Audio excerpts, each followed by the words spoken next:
జై శ్రీ రాధాకృష్ణ. ఈరోజు recipe Andhra special గోంగూర పచ్చడి. దీన్ని వేడి వేడి అన్నంలో కొంచెం నెయ్యి వేసుకుని తింటే అమృతంలా ఉంటుందన్నమాట. నేను చెప్పిన విధంగా ట్రై చేయండి, ఖచ్చితంగా మీకు నచ్చుతుంది.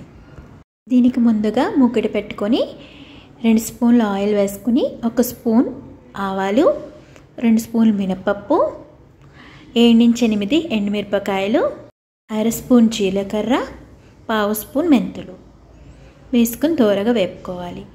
లాస్ట్లో ఇంగువ లేకపోతే గోంగూర పచ్చడికి రుచే ఉండదు. తర్వాత 7 వెల్లుల్లిపాయలు తొక్క తీసుకున్నవి వేసుకుని ఫస్ట్ పోపులు మిక్స్ పట్టుకో, లేదంటే రుబ్బు రోల్లో కచ్చాపిచ్చాక పోపులు దంచుకోవాలి. ముందుగా 4 కట్టలు గోంగూర తీసుకుని ఆకులన్నీ సెపరేట్ చేసేసి శుభ్రంగా కడుక్కుని ఒక పొడి క్లాత్ మీద ఆరబెట్టి ఎండలో 1 అరగంటైనా ఎండబెట్టాలి, లేదంటే ఫ్యాన్ కిందైనా ఆరబెట్టేసుకోవాలి.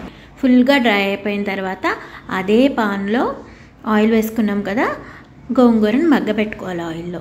తర్వాత 2 పచ్చిమిరపకాయలు, నిమ్మకాయ సైజ్ అంతా చింతపండు, ఉప్పు వేసుకోవాలి. గోంగూర నూనెలో బాగా మగ్గాలి. మనకి కలర్ చూడగానే తెలిసిపోతుంది. అది బాగా మగ్గిన తర్వాత దాన్ని చల్లారి పట్టుకుని ఆల్రెడీ మనం మిక్స్ చేసేసాం కదా పోపులని, దాంట్లో ఇది వేసుకుని కొంచెం కచ్చాపిచ్చాగా మిక్స్ పట్టేసుకోవడమే. మనం చింతపండు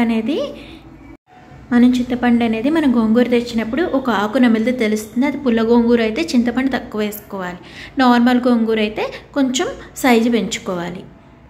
లాస్ట్లో పోపు పెట్టుకుంటే ఇంకా రుచిగా ఉంటుంది. కొంచెం వేరుశనగ నూనె తీసుకొని దాంట్లో 1/2 స్పూను ఆవాలు, 1/2 స్పూన్ జీలకర్ర, 1/2 స్పూన్ మినపప్పు, కొంచెం ఇంగువ, 4-5 వెల్లుల్లిపాయలు, 1 ఎండుమిరపకాయ వేసుకుని పచ్చళ్ళలో యాడ్ చేసేసుకోవడమే. అంతే, ఎంతో టేస్టీ గోంగూర పచ్చడి రెడీ. పచ్చడి మిక్స్ పట్టేటప్పుడు కొంచెం పసుపు కూడా యాడ్ చేసుకోవాలి. అంతే, ఆంధ్ర స్పెషల్ గోంగూర పచ్చడి రెడీ. దీన్ని వేడి వేడి అన్నంలో నెయ్యి వేసుకుని తింటే అమృతంలా ఉంటుంది. టిప్ ఆఫ్ ద డే: కూరగాయలు త్వరగా కుక్ అవ్వాలంటే మనం మూత పెడతాం కదా, దాని మీద కొంచెం వాటర్ పోసుకోవాలి. దొండకాయలు త్వరగా మగ్గవు, చాలా టైం పట్టేస్తుంది. అప్పుడు దాని మూత మీద కొంచెం వాటర్ పోస్తే అప్పుడు ఏమవుతాయంటే త్వరగా మగ్గిపోతాయి అన్నమాట. Thanks for watching. మా రెసిపీస్ కనుక నచ్చితే మా ఛానల్ సబ్స్క్రైబ్ చేసుకోండి, లైక్ చేయండి, షేర్ చేయండి.